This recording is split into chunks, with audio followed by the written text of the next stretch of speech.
কই এখন তো তুমি আর কোনো ফুড ভিডিওস দাও না, তুমি কি ফুড ব্লগিং করা ছেড়ে দিয়েছো?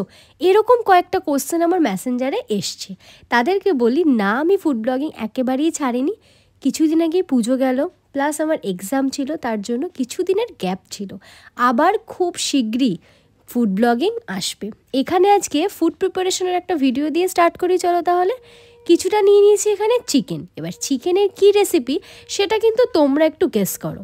প্রথমেই চিকেনটাকে ম্যারিনেট করে নিতে হবে এরকম গোলমরিচের গুঁড়ো দিয়ে।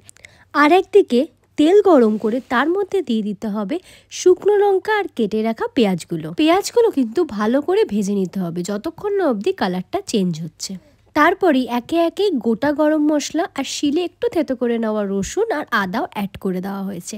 এবার তোমরা এখানে কিন্তু পেস্টও অ্যাড করতে পারো, কিন্তু আমার পেস্টের থেকে এরকম বেশি পছন্দ। সব কিছু দেওয়ার পর ভালো করে একটু ভাজা ভাজা হওয়া পর্যন্ত সময় দিতে হবে। তারপরে একে একে অ্যাড করতে হবে জিরে মৌরি গুঁড়ো, তার সাথে ধনে গুঁড়ো। জিরে মৌরি আর ধনে গুঁড়োর কিন্তু গুঁড়োটাই আমি এখানে ব্যবহার করেছি। সব কিছু দেওয়া হয়ে গেলে একটু 2-5 মিনিট ওয়েট করতে হবে, একটু কষিয়ে নিতে হবে। তারপরে চিকেনটাকে অ্যাড করে দিতে হবে। চিকেন অ্যাড করার পর কিন্তু মাথায় রাখতে হবে নিচের পেঁয়াজ আর মশলাগুলো যেন পুড়ে না যায়, তাই একটুখানি লো ফ্লেম করে কিন্তু চিকেনের সাথে ভালো করে ওগুলো মিশিয়ে দিতে হবে। ভালো করে যখন মেশানো হয়ে যাবে তখন ওপর থেকে দিয়ে দিতে হবে কিন্তু ফাটিয়ে রাখা টক দইটা। আর হ্যাঁ, টক দই দেওয়ার সময় কিন্তু গ্যাসের ফ্লেম একদম লো করে রাখবে, আদারওয়াইজ নিচে মশলা পুরো ধরে যাবে। এই টাইমে তোমরা কিন্তু অল্প করে স্বাদ মতো নুনটাও অ্যাড করে নেবে। তারপর সব কিছু ভালো করে মিশিয়ে নেবে। 5 মিনিট পর থেকেই দেখবে চিকেনের কালারটা অন্যরকম হয়ে গেছে আর মশলাগুলো খুব ভালো করে মিশে যাবে আর তেল ছেড়ে দেবে। তারপরে ঢাকা দিয়ে কিছুক্ষণ রেখে দেবে। দেন ঢাকা খোলার পর দেখবে এরকম একটা টেক্সচার আসবে।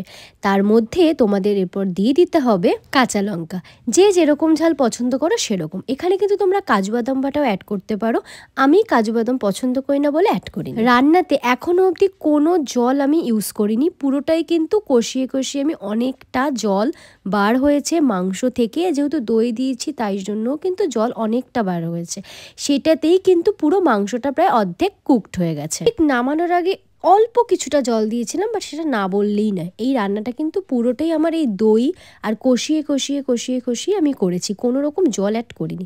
ফাইনালি কিন্তু রান্নাটা আমার কমপ্লিট। আর দেখতেই পাচ্ছ কতটা তেল বেরিয়েছে মাংসটায়।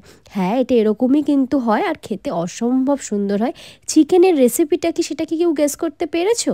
এখানে এখন সার্ভ করে নিচ্ছে একটা বলে, দেন এবার ডিনারটা করে নেবো। আজকের এই ছোট্ট ভিডিওটা তোমাদেরকে এরকম লাগলো অবশ্যই কমেন্টে জানাবে।